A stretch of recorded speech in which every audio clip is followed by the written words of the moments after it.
Hi, I'm Becca. Let's read together. But first, we're going to do our hand washing song. We're gonna wash our hands till they're nice and clean. Soap and water is all we need. We're gonna wash our hands till they're nice and clean. Over and under and in between. Now rinse away and say hooray.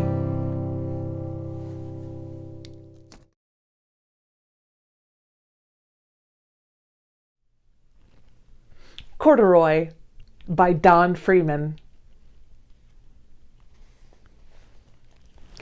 Corduroy is a bear who once lived in the toy department of a big store. Day after day he waited with all the other animals and dolls for somebody to come along and take him home. The store was always filled with shoppers buying all sorts of things, but no one ever seemed to want a small bear in green overalls. Then one morning, a little girl stopped and looked straight into Corduroy's bright eyes. "Oh, Mummy," she said, "look, there's the berry bear I've always wanted." "Not today, dear," her mother sighed. "I've spent too much already. Besides, he doesn't look new. He's lost the button to one of his shoulder straps."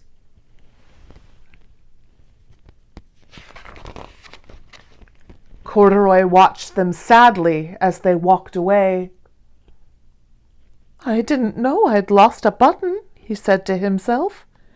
"Tonight, I'll go and see if I can find it."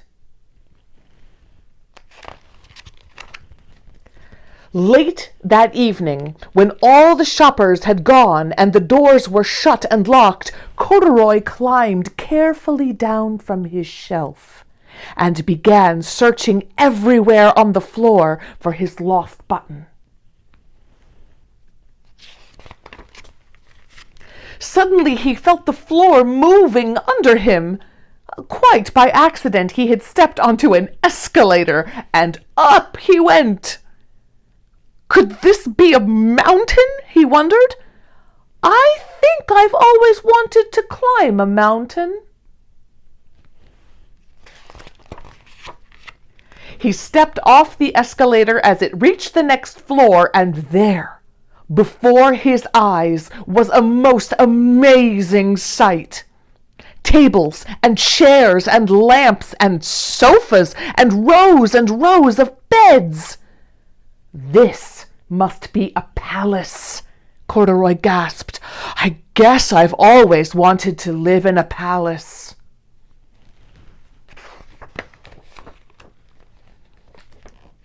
He wandered around admiring the furniture. "This must be a bed," he said. "I've always wanted to sleep in a bed." And up he crawled onto a large, thick mattress. All at once he saw something small and round. "Why, here's my button!" he cried, and he tried to pick it up, but like all the other buttons on the mattress, it was tied down tight. He yanked and pulled with both paws until pop! Off came the button, and off the mattress Corduroy toppled into a tall floor lamp. Bang! Over it fell with a crash.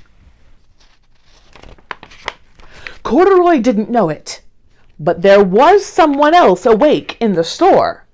The night watchman was going his rounds on the floor above. When he heard the crash, he came dashing down the escalator. "Now who in the world did that?" he exclaimed. "Somebody must be hiding around here."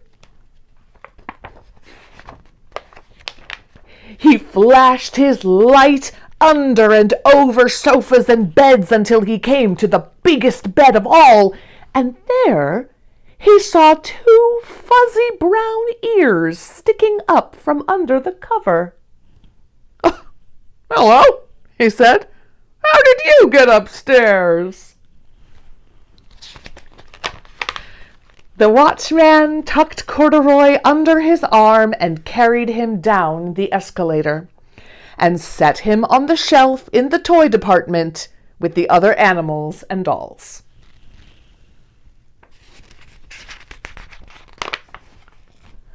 Corduroy was just waking up when the first customers came into the store in the morning.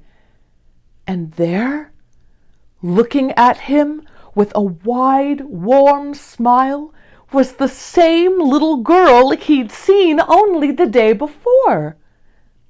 "I'm Lisa," she said, "and you're going to be my very own bear. Last night I counted what I've saved in my piggy bank, and my mother said I could bring you home."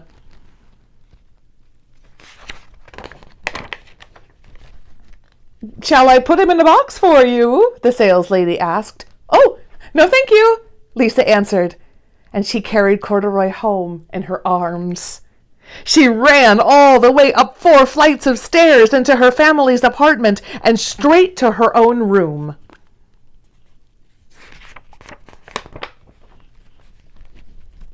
Corduroy blinked. There was a chair and a chest of drawers, and alongside a girl-sized bed stood a little bed just the right size for him. The room was small, nothing like that enormous palace in the department store. "This must be home," he said. "I know I've always wanted a home."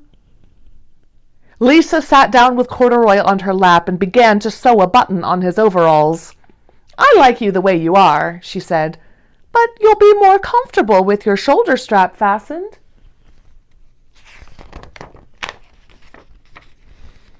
"You must be a friend," said Corduroy. "I've always wanted a friend." "Me too," said Lisa, and gave him a big hug. The end. When the little girl Lisa finds Corduroy and brings him home, Corduroy gets to be in a home for the first time in his whole life. And I bet right now you're probably spending a lot of time in your home, aren't you? Who else is in your home with you? And besides all of the adults or your brothers and sisters, do you have any pets in your home? How about stuffed animals like a Corduroy? Do you have some special friends that help when you spend long, long days at home? One thing that Corduroy noticed when he was looking at a bed up close were those little buttons on the mattress. I want you to look around the house today and find something that you never noticed before. Lisa and her family live in an apartment in a big city, so she probably got back and forth from the store on the bus. Do you know the song, "The Wheels on the Bus"? The wheels on the bus go round and round, round and round, round and round. The wheels on the bus go round and round, all through the town. The driver of the bus says, "Move on back, move on back, move on back." The driver on the bus says, "Move on back, all through the town." The wipers on the bus go swish, swish, swish, swish, swish, swish, swish, swish, swish. The wipers on the bus go swish, swish, swish, all through the town. The babies on the bus go wee, wee, wee, wee, wee, wee, wee, wee, wee. The babies on the bus go wee, wee, wee, all through the town. The mommies on the bus go shh. The mommies on the bus go all through the town. The doors on the bus go open and shut, open and shut, open and shut. The doors on the bus go open and shut, all through the town. The wheels on the bus go round and round, round and round, round and round. The wheels on the bus go round and round, all through the town. One of the great things about reading is that it opens up your imagination. And another thing you can do with an open imagination is to draw. So this is my friend Justin, and he's an artist, and he's going to show us how to draw. Hello. Oh, hello. Today we're going to draw a teddy bear. I did teddy bear. I had a Paddington bear. That was my favorite teddy bear. I had two Paddingtons. I had a very small one, a pocket-sized, and a full-size, which I guess is that big. And we're just going to give him big black eyes.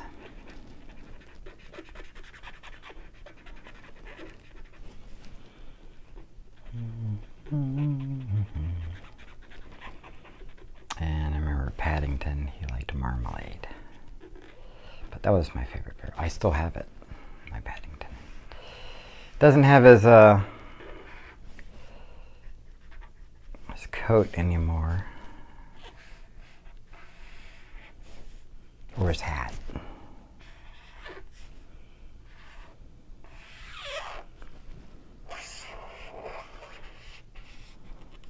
I've seen really big teddy bears. Huge. Big as people. I bet those are comfortable. See, this is a little patchwork teddy bear.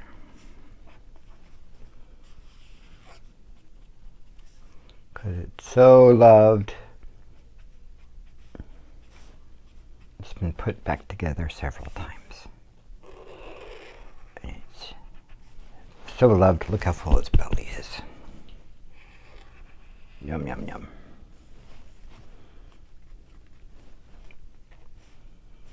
And a smile.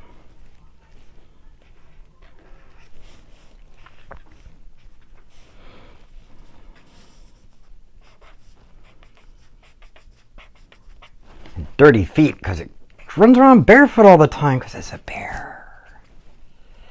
Get a little black nose. Shiny black nose. There's a bear.